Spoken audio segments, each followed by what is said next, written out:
Hi friends, నేను మీ సీతాశ్రీ. ఇవాళ మన రెసిపీ వచ్చేసి దోసకాయ పప్పు. దానికి కావాల్సిన పదార్థాలు, తయారీ విధానం చూసేద్దాం. ఇంకెందుకు ఆలస్యం, వీడియోలోకి వెళ్దాం రండి. ముందుగా కుక్కర్ పెట్టుకుని దానిలో 1/2 కిలో కందిపప్పు వేస్తున్నా.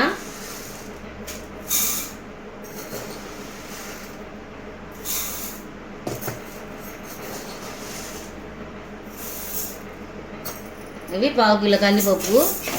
ఇవి లైట్గా వేపుకుందాం.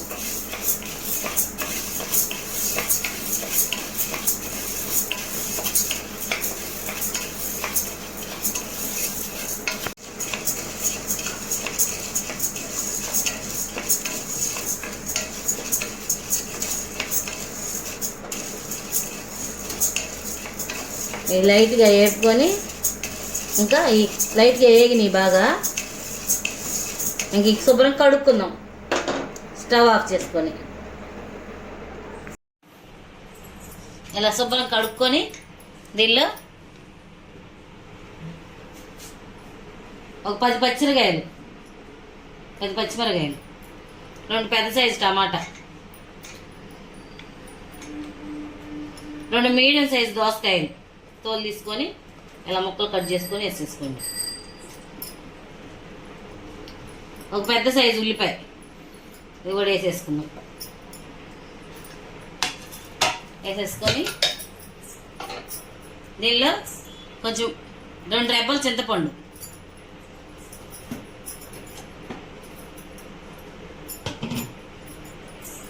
చిటికెడు పసుపు,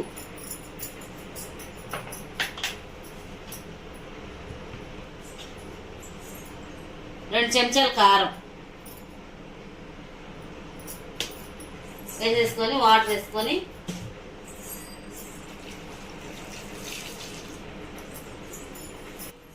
ఈ శుభ్రంగా అంతా కలుపుకొని కుక్కర్ మూత పెట్టుకొని ఒక 5-6 విజిల్స్ ఉడికించుకుందాం.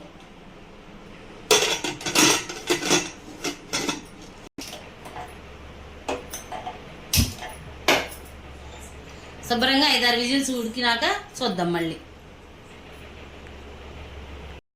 చూద్దాం ఫ్రెండ్స్, 6 విజిల్స్ అయినాయి.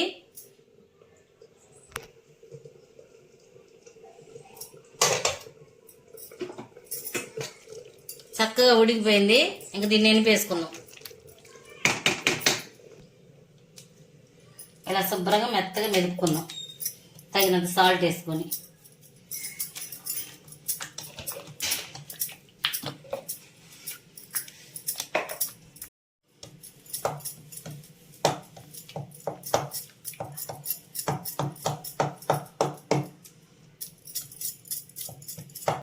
ఇలా మెత్తగా మెదుపుకొని తాలింపు పెట్టుకుందాం. నూనె కాగింది, తాలింపు గింజలు వేసుకుందాం. 4 చెంచాలు నూనె వేసాను. 1 చెంచా జీలకర్ర, 1 చెంచా తాలింపు గింజలు, అవి ఆగనిద్దాం.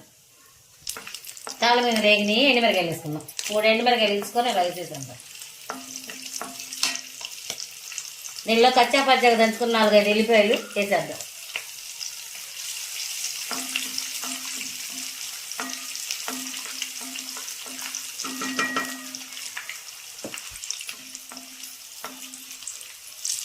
దీనిలో 2 రెమ్మలు కరివేపాకు వేసేసుకున్నాం. తాలింపు వేగింది, పప్పులు వేసేసుకుందాం.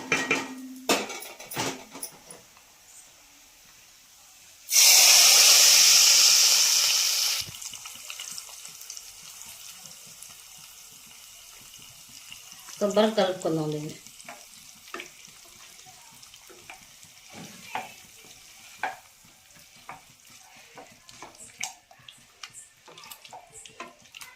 చిక్కగా ఉంది కాబట్టి కొంచెం వాటర్ వేసుకుందాం.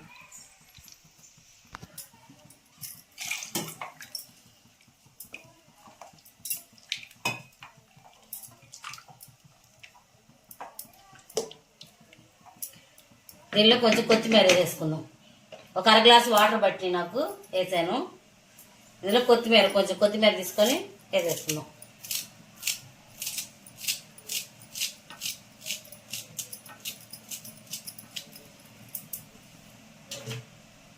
శుభ్రంగా కలుపుకొని 2 మంటలు ఉడికించుకుందాం.